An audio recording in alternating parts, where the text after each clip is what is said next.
please, I've just come back to my flat and the door was locked, so I crawled into the window in my flatmate. It looks like she's been attacked. Please help. Oh my God, I've had... Oh, thank God, yeah. Harry Dillon. Harry. She blocked him. She told the police. She begged them to listen. But no one came in time. Alice Ruggles was 24, bright, loved, and full of life. She feared her ex was watching her every move, and she was right. When her body was found, the truth was chilling. She didn't just fall victim to obsession, she was failed by the man who killed her, and the system that let him in. This is not just a story about stalking. It's a warning for anyone who thinks obsession is love. This is the murder of Alice Ruggles.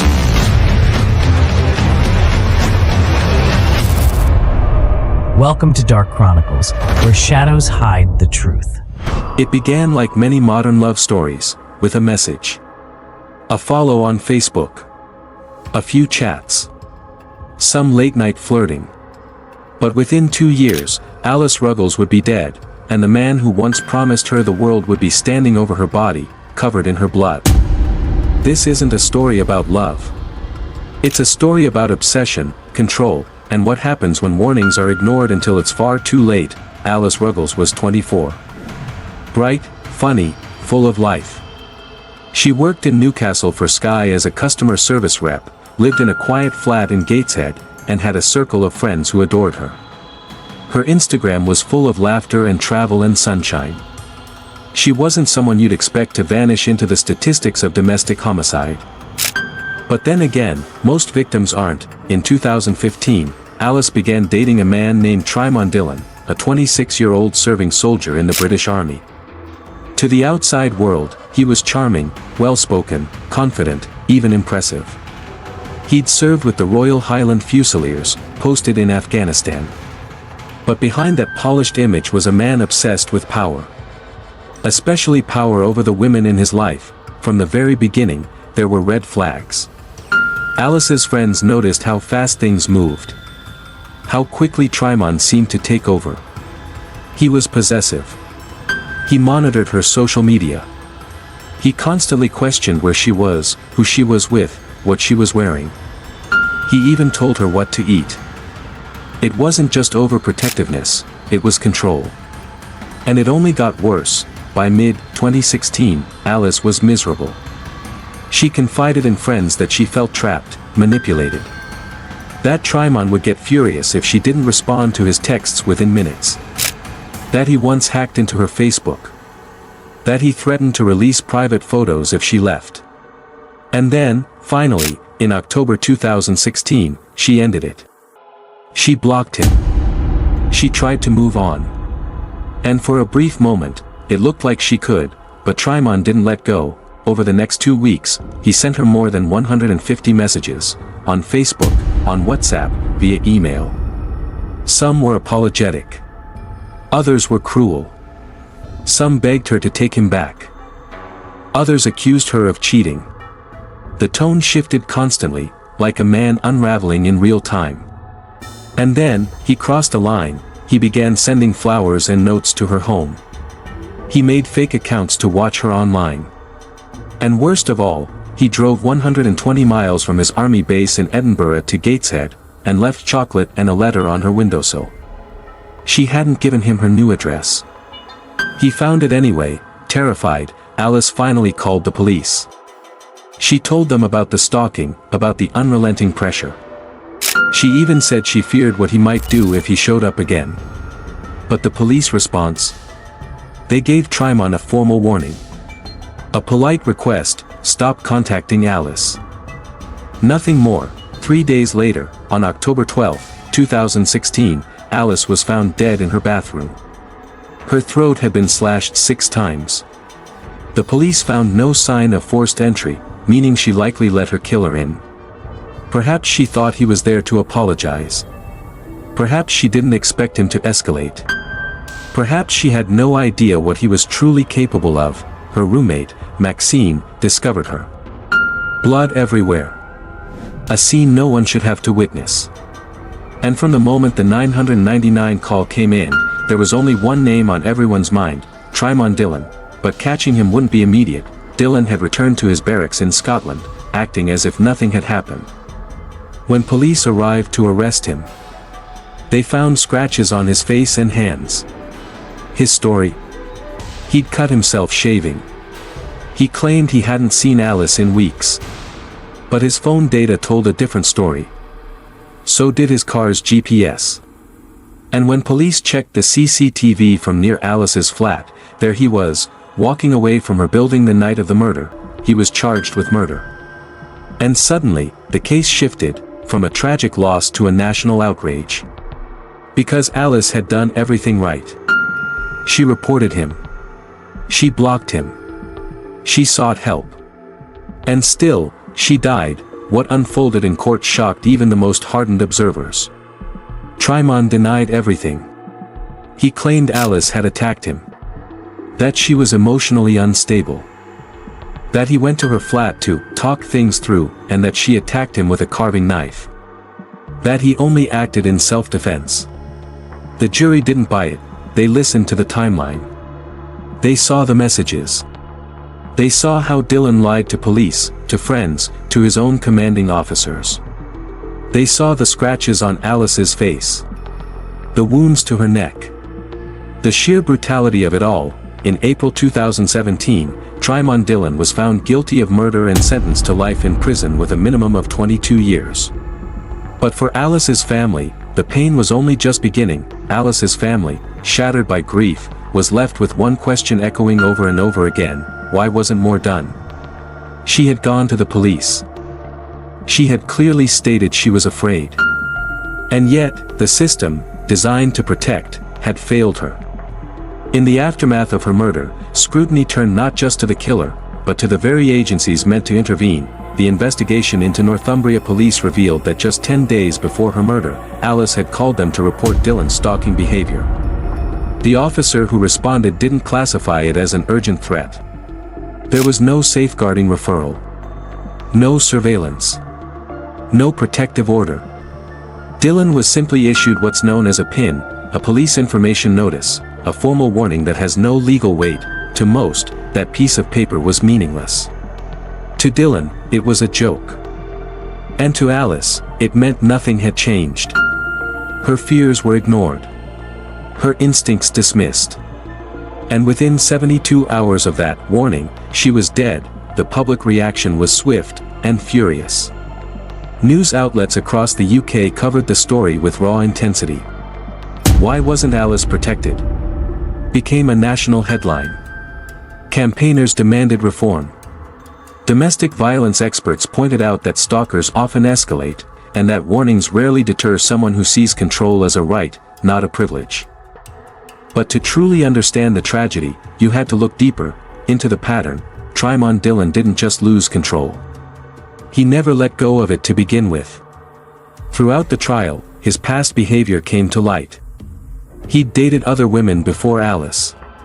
Some described him as intense, manipulative. One ex told police he became threatening when she tried to leave. Another said he'd faked injuries to guilt her into staying. These weren't isolated incidents, they were red flags no one stitched together until it was far too late, and then came the most chilling moment of all. During the trial, Dylan took the stand. He claimed he loved Alice. That her death was an accident. That he panicked. That he'd only brought a knife because he was scared she might attack him. But the forensic evidence told another story. The wounds on Alice's neck weren't defensive, they were precise. Deliberate. Deep, and then, prosecutors dropped the bombshell. Dylan didn't call emergency services. He didn't even check if she was alive. After slashing her throat, he simply left. Got in his car. Drove back to his army barracks. Cleaned up. Went back to work. Carried on like nothing had happened. That's not panic, that's calculation. The jury deliberated for less than a day before delivering their unanimous verdict: guilty. In April 2017, Trimon Dylan was sentenced to life in prison, with a minimum term of 22 years. The judge, Mr. Justice Sweeney, described his actions as cruel and determined. He spoke directly to Dylan in court, telling him, "You are controlling, obsessive and manipulative.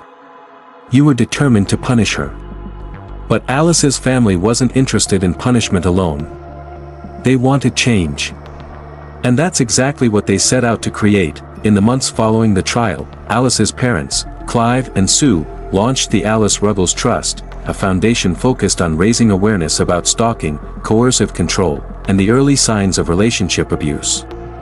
Their goal wasn't just to remember Alice, it was to save others. They began speaking in schools, universities, and police departments. They advocated for changes in stalking legislation. And they weren't alone. Thousands signed petitions. MPs debated reform in Parliament. The case became a flashpoint in the growing movement against gender-based violence in the UK, and slowly, the ripples started to take effect. New training was introduced for police officers on how to handle stalking reports.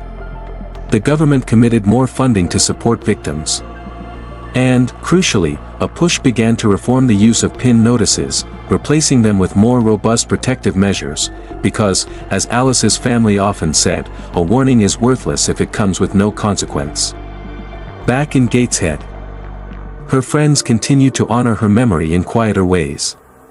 Annual charity runs, fundraisers, moments of silence. For those who knew her best, Alice was more than a victim, she was a light. A vibrant, funny, fierce woman who loved dancing, traveling, and late-night conversations about life and love. Her death left a hole. But her legacy was turning pain into purpose, and then, something unexpected happened. In 2021, Alice's story was retold in a gripping ITV documentary, The Social Media Murders. The program didn't just recount the crime, it showed the digital trail. The messages. The manipulation. The timeline of how obsession turned deadly. Viewers across the UK were horrified, not just by what Dylan did, but by how easily he did it. The show sparked another wave of conversations online. Parents, educators, and young people all asking, how do we spot the signs sooner? One of the most heartbreaking truths about this case is how ordinary it seemed, until it wasn't. Alice was smart. She had support. She did all the right things. And yet, that still wasn't enough, because sometimes, the system doesn't break, it just fails to act, because sometimes, warnings are heard, but not believed, because sometimes, a killer doesn't need to hide, he just needs to wait.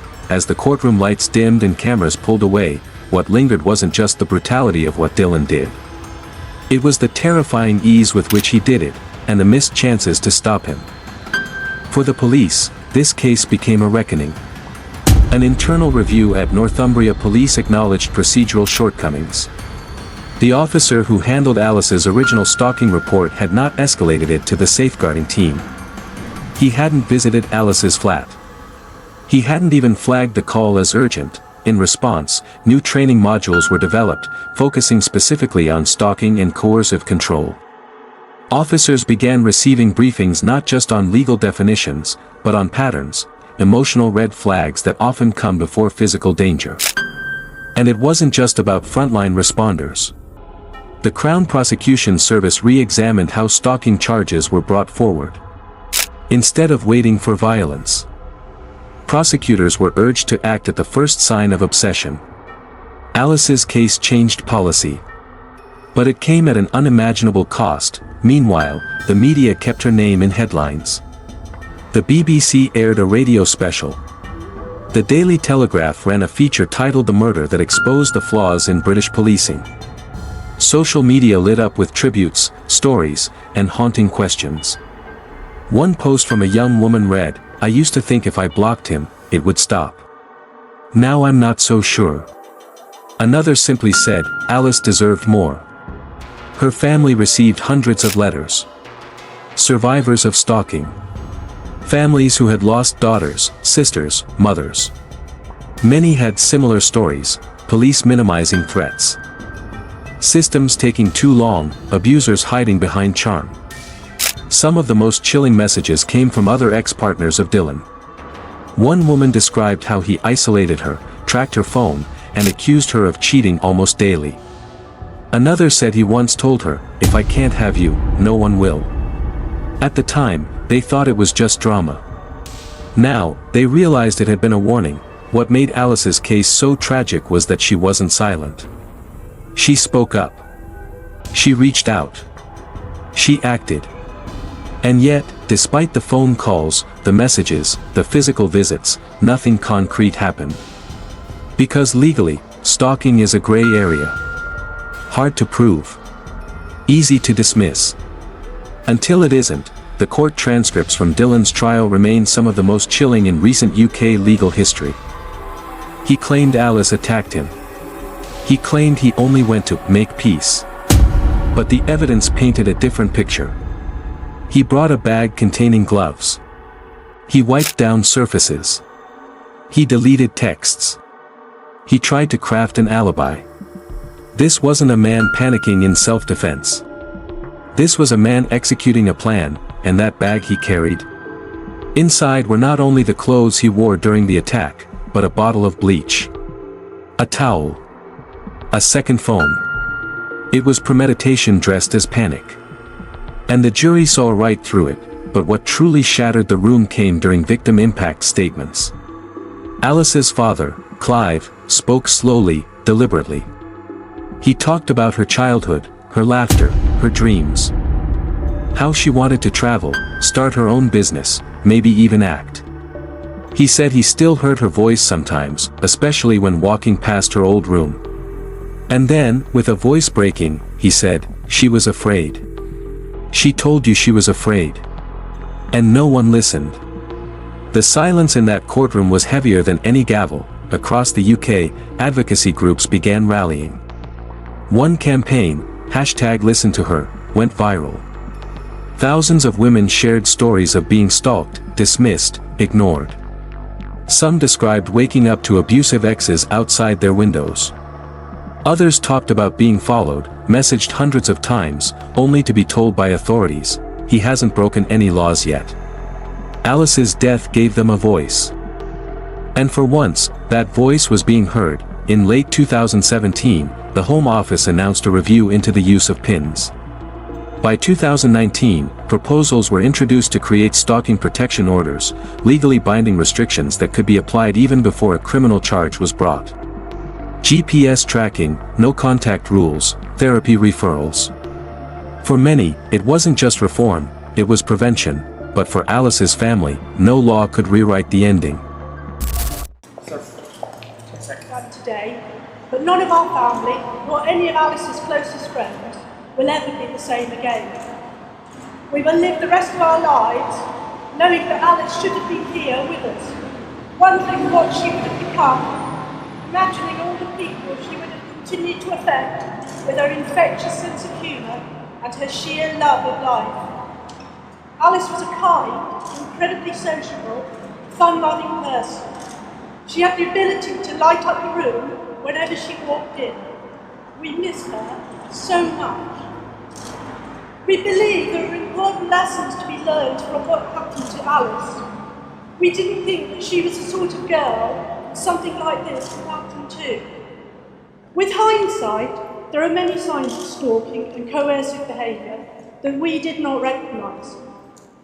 Everyone should know about these signs. This is National Stalking Awareness Week, and we feel there is a need for much more work to be done to publicise and identify stalking and controlling behaviour, to tackle the root causes and to stop them developing out of control. We all hope to do as much as we can from now on, both on our own and in collaboration with organisations such as the Susie Lampley Trust and Women's Aid, to learn lessons, to raise awareness, and ultimately, as we all sincerely hope, to help prevent what happened to Alice happening to others. So that's how the crimes end, and if you like this episode, don't forget to like and subscribe and turn on the notifications.